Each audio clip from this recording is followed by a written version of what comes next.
Welcome to another edition of What Keeps You Up at Night, the life of an entrepreneur. Joining us today is Evan Sitler Bates from XpertVR. Welcome. Thank you. Thank you for having me, Shauna. So tell us, what is XpertVR? What do you do? Yeah, for sure. So XpertVR, we started just over 5 years ago, and really our mission is to help 1 million people learn from actions and not statements. And so what that means is we're using virtual reality to impact the education space so that we can make it more accessible, more engaging, and more impactful. So having more people learning, being engaged with what they're learning from, and actually being able to use those skills in the real world afterwards. Can you give us some examples of some of the applications or some of the clients that you're working with? For sure. We work a lot in the academic space with colleges and universities, as well with government organizations. And we do a full range of things. So everything from learning soft skills. So as an example, a simulation that we did last year was in counseling. So teaching students how to be a counselor, how to have those difficult conversations, how to evaluate patients as they're coming into your facility. And then on the complete other side of the spectrum and more hard skills, we're teaching firefighters, how do you enter a burning building? How do you crawl under the smoke and use all of the tools from an axe and Halligan bar to your flashlight and radio to rescue victims, as well as how do you communicate when you're in a Mayday situation and need rescuing yourself? Wow, that is impressive. That's wow. So why did you decide to start this business? I mean, what interested you? And then, how did you come up with the concept? Yeah, so it's evolved a lot. It was about 6 years ago I tried VR for the first time, and jumping in, I was just so excited about VR as a gaming tool and kind of a fun tool. And so almost immediately after trying it, I convinced my friend, who is now my business partner, Drew McNeil, to come together and buy a VR headset and a computer so that we could play VR anytime. And that cost about $4,000 or so at the time for that setup. It's come down a lot in price, around $500 these days, but back then it was $4,000, and bought that rig, and it was a lot of fun, but we were in university and we're like, we need to make some money off of this. So we started renting it out at birthday parties, weddings, conferences, all kinds of things. We've demoed from the age of 5 to the age of 95, going through our VR headsets. So lots of experience there. And in doing that, we ran into our first mentors from Lake & Associates, Rick and Rashmi, and they're doing consulting in the Niagara region for business leaders. And they showed us kind of how this could not just be used for gaming, but could be used for training purposes and training leadership skills and things along those lines. And starting to go down that road, we saw how it could be used in so many other areas for learning, and just how much more exciting it made the learning when you're not just staring at a whiteboard or projector and listening to somebody lecture, but you're actually in the environment applying those skills that you have been learning over the past couple of years, and really just took off from there and how we could impact the education space. So did you have any formal training in VR or technology or anything like that? No. So Drew and I were both business backgrounds. Drew went through school for operations major, and myself for marketing. So to this day, we've both jumped into Unity and Blender, the two softwares that we use, and kind of done the basics. But other than that, we don't really have any skills even to this day in the development side of things. We have an amazing team. There's 14 of us right now that develop these simulations. And yeah, it's that amazing team that actually develops all those scenarios. The only real tech skills that I had coming into it was some video editing and just knowing how to work a computer so I could set up the VR headset and to get that running, which had its troubles from time to time. But well, you mentioned having a large team, and so how did you manage that growth? Yeah, it's been great. Like I said, it was about 6 years ago that we got into the VR space, and been 5 years since we started XpertVR. So it's just been this organic growth where every dollar that we made when we were those early days renting out headsets and shooting videos, 360 videos for VR, every dollar that we made was going back into the business. Drew and I were both working part-time or full-time jobs during that time. And continuing from there, whenever we're making revenue in the business, we're putting it right back in so we could grow. But then I think it was 2019 or so, we won a pitch competition, which gave us kind of our first initial capital to grow. But then from there, we knew that we wanted to continue growing the team and trying new challenges, but we didn't want to take on investor money. One, because we wanted to have a very solid idea and path forward if we were taking on investment money. As well, we just didn't want to dilute the equity that we had. So we're based in the Niagara region and started out of Brock University there and got connected with Venture Niagara. And getting connected with Venture Niagara, they were able to give us a small line of credit to start experimenting with some ideas that we had. And that's really allowed us to grow, being able to have kind of that R&D from their line of credit and their funding. Wow. So you mentioned you and your business partner. And when it's just the two of you and you're working part-time or full-time jobs, it's just the two of you that you have to look after. And when you start to hire people, how did that feel? I mean, that's an additional pressure when you're responsible for other folks. What did that feel like? Yeah, it's definitely an additional pressure and can be stressful at times. The first pitch competition that we won in 2019 out of Brock University, it's kind of like Dragon's Den. They call it Monster Pitch. And we had actually one of the dragons from Dragon's Den, Bruce Croxton, was one of the judges, and some other impressive names from the Niagara region as well. And so winning that, we were able to bring on that first employee, and very quickly, that's Josh, our CTO now. He's like, we need Chris, who's a designer and technical artist, and then with bringing him on, we needed Harris as a 3D modeler, kind of to bring our group to a group that could develop anything.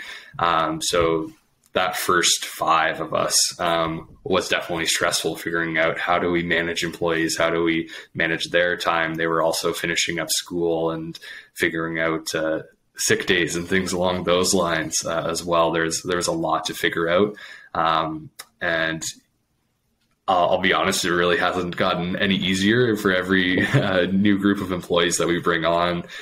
We were at 7 last May and then 14 this May, and now we're planning to be up to 20 by the end of this year. So every group that comes on, it comes with its new stresses, but by being able to reach out to people in the Niagara region and people in our network that can give that HR advice, or that we can bring on to write all of our HR documents and those sorts of things, has been very beneficial. What about rural? I mean, why outside of a big city?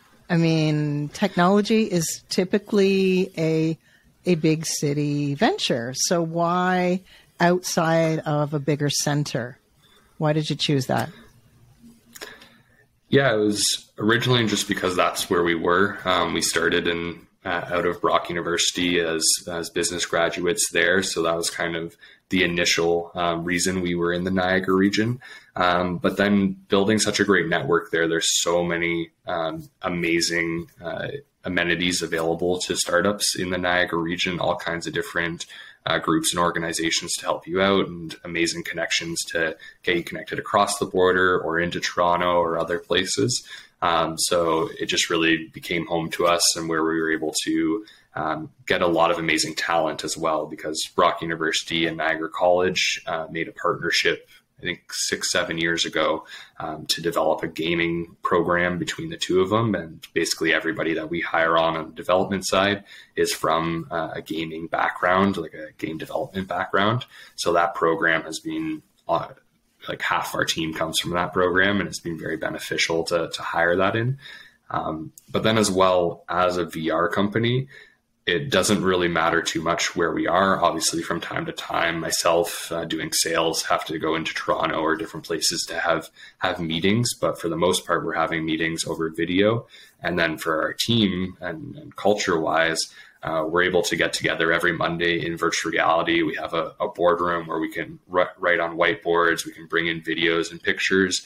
And so we have our full Monday morning like kickoff meeting in VR, and then we spend half an hour to an hour jumping into a game. So lately we've been doing tower defense, where there's these dragons and goblins attacking our castle, and we're all working together to defend it.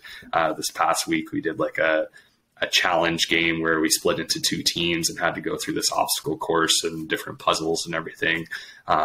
So it's worked really well having people spread out across Ontario. We have one of our employees out in BC, where we're still able to get together in that virtual environment, no matter where we are. That's got to cut down on overhead as well. I think it's interesting. So you each have your own avatar, and you get into a boardroom literally with whiteboards. How incredible is that? That's wow. Did you ever think that you would end up doing this for your work? No, definitely not. I do remember back to, I think I was maybe 14 or so. I went to a Communitech in Kitchener-Waterloo. I grew up in Kitchener-Waterloo, and they had, I think it was called the Hive or something along those lines. It was basically this like 3D room where it had projectors around the room, and you put on these special glasses and you could see everything in 3D. You couldn't really do too much there, but it was a really cool demo. And I was part of an entrepreneurship program that got to go and hang out there and do some work around Communitech there.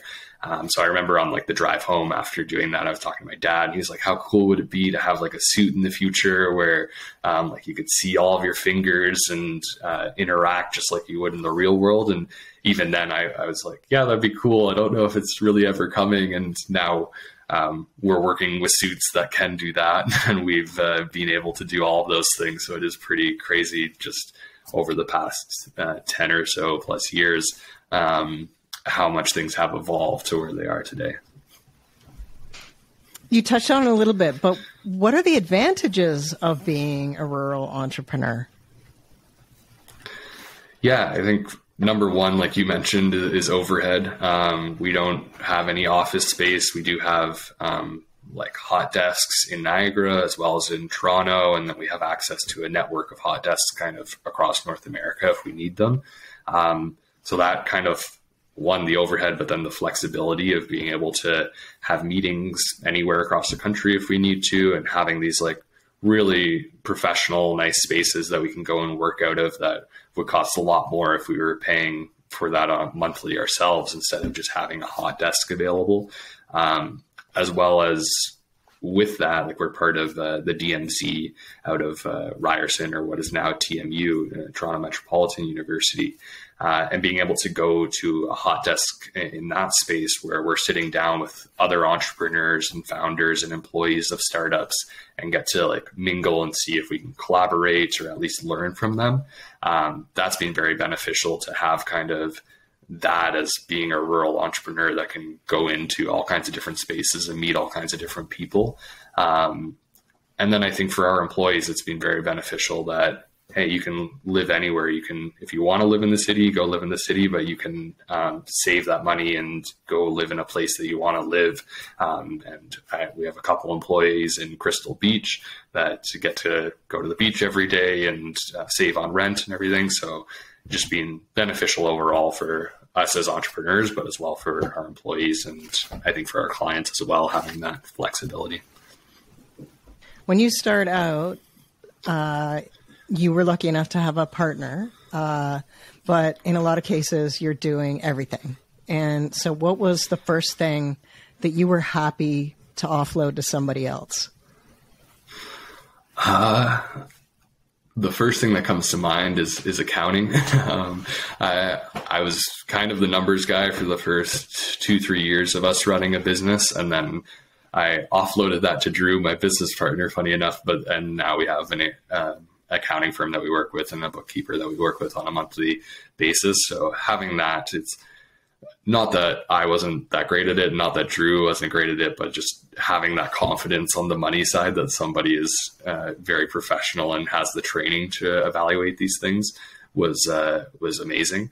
But I think the one thing I wouldn't say I really offloaded because I couldn't even do it, but is that development side of things for those first 2-3 years of us being in business. Drew and I were just renting out those headsets, and we were filming 360 videos, and every time we were anywhere, people would come up and they're like, "Oh, so is this your virtual reality experience that I'm in?" It's like, "Oh no, we paid to white label it from X company." And they're like, "Oh, is this your hardware?" And it's like, no, we bought this hardware. We're just here renting it out as a service and everything. And it was still a lot of fun, but it was always that dream to how could we create this ourselves. And so in 2019, when we were able to bring Josh onto the team, and then Harris and Chris to build out the full development team, and not necessarily offload, but be able to take on that type of work and start going down that path, that was a huge excitement. What keeps you up at night? What do you lay in bed thinking about to do with your work, to do with the business?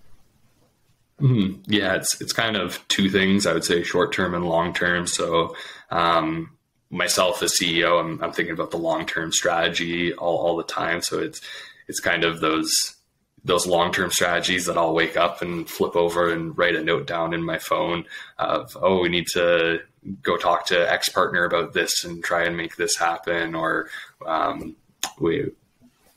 once we reach our goal of helping 1 million people learn from actions and not statements, because it keeps coming faster and faster than we think, like what's after that, and how do we continue that sort of impact, and things along those lines, I think are one of the main things that keep me up at night. But then the other side, on the short term, it's really our employees. And like you said, every new employee that comes on comes with new challenges, but also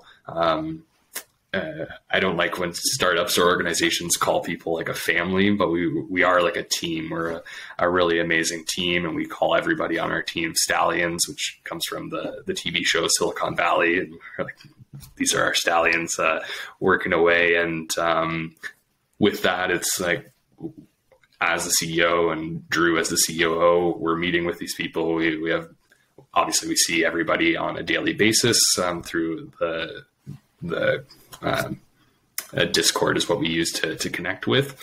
But then we also have monthly meetings where we'll just have a one-on-one or one-on-two with each employee and just see, how are you doing in general? It's something that we started at the start of COVID, just to make sure people are doing okay. And personally, as well as in the business and the work that they're taking on. And through those, we find people are having different challenges. Everybody's running into all kinds of different challenges, whether it be through work or because of COVID or other personal challenges that they're running into. So how can we help, and figuring out how we can help in those areas is something that is on my mind as well. What do you find the most gratifying? I think two things. Well, no, I think the main thing that I find most gratifying is being with the team and seeing, well, I guess it's kind of two things, but one, being with the team and seeing people go through the virtual reality simulations that we've created. So last week we were at Conestoga College where we've built out a search and rescue simulation to train firefighters. How do you break down a door and go through the building and rescue victims? And seeing they had 8 firefighters at a time, and it was running all day, and like every hour and a half they had 8 new firefighter students coming in with actual firefighters that have gone through the simulations and are super impressed with them. And watching these students go through 8 at a time and learning pretty quickly how to pick up the VR skills and then go through the simulation and come out, and some of them are running into like small issues, and we're like, okay, that's an area of feedback we need to improve. But then they come out and they're like, that was amazing. This is way better than just watching the slide decks that I was watching. And I learned so much from this, and this prepared me for X, Y, or Z. And getting that type of feedback in person, seeing people go through, and with the team that helped build it and develop it is so amazing. And then I guess kind of the second thing that kind of goes with that is every 6 months or so, and even more regularly now, we're starting to get together in person just for a potluck, or we competed in a Red Bull competition last month, or we'll get together for a game jam and develop a game together in a week, doing those sorts of activities with the team and just seeing everyone together and really happy to be together and be working together and enjoying the work that we're doing is definitely a big piece as well. I think a lot of us make assumptions about people that work in tech, that you have foosball tables and, all of the coolest stuff.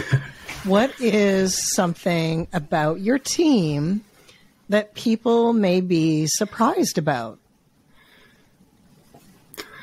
Well, the main one that I go to is how we meet in person, or not in person, in VR, and have those battles with dragons and goblins and everything on Monday mornings. Most people are kind of surprised that that's even a possibility, and then I think a lot of people are surprised, or business leaders can be surprised that, oh, you're taking the time at the start of the week to take half an hour to an hour just to play a game during working hours, and it's the most fun I have during the week. So it's a no-brainer to me. Other areas that people may be surprised, though, I think it's just like you said, there is kind of that stereotypical developer, programmer, or just tech nerd kind of thing in development. And I would say a lot of us are nerds, for lack of a better term, but we're all very varied in the different activities that we do. Some of us, yeah, we're going to New York Comic Con and playing Dungeons and Dragons and doing things along those lines, but others, and also some mix of these people, obviously, but we're going climbing on the weekend or going kayaking and all kinds of different activities that we're interested in. So it is even though a lot of us might fall into that stereotypical bucket, there's so many other things that we do beyond that as well. What is your hope for your business for the future? And I know a lot of it is planning, so, and not hoping, but, and also for your community. What are your hopes for the future? Yeah, for sure. So, number one is to reach that goal of helping 1 million people learn through actions and not statements, and then see where we go from there, which is something that we're looking at planning right now. But then beyond that, it's really having a lasting impact on the education space. All of us at XpertVR, and I think many people around the world, have gone through the education system, whether that be K-12 or college, university, and have felt there's something lacking, that you get into the real world and most of the skills that you learned aren't very applicable, or you have to relearn. And so having us as XpertVR obviously create simulations and this kind of content that can help there, but then how can we help our partners and other people in the industry push that forward as well? Because we know we can't just do it alone. There's a lot of different people involved to make this happen. So how can we work together?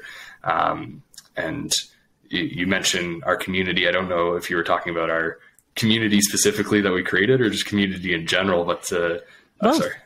Both. Go ahead. Yeah, both. Yeah. Sure.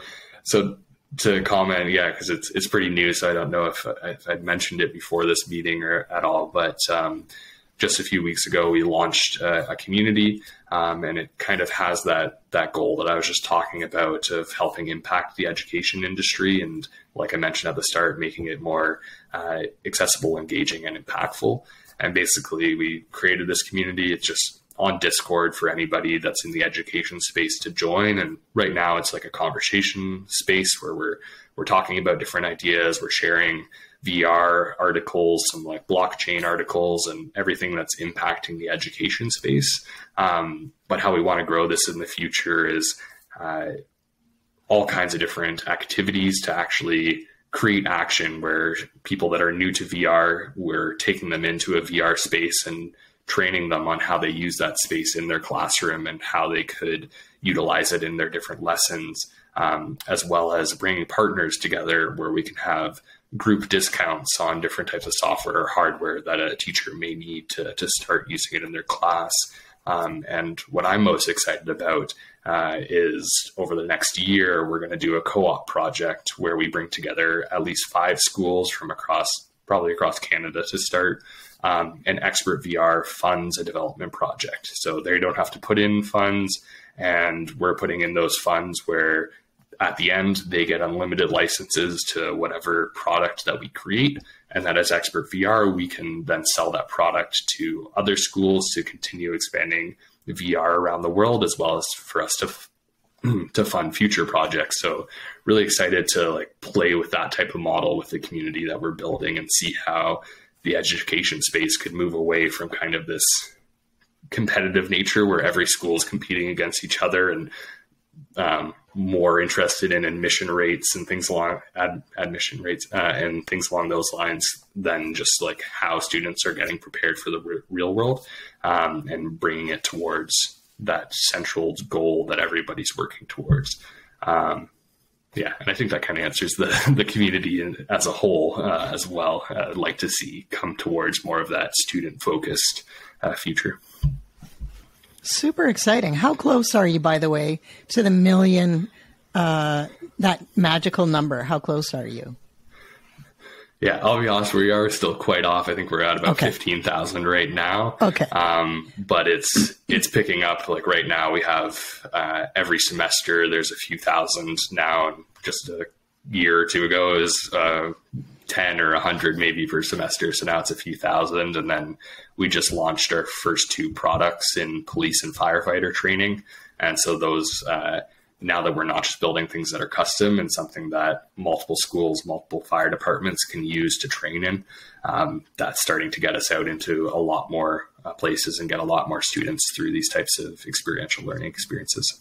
Well, and rural schools typically don't have access to co-op programs that relate to maybe aeronautical engineering, or, so rural students are at a slight disadvantage because they don't have places where they can actually go and have a mentor or have somebody to talk to them about it or show them about it. So what an amazing thing that you've created for so many people. Congratulations. I really appreciate your time today, because you must be busy, doing lots of creative things. But I really appreciate your time today, and all the best to you. Thank you.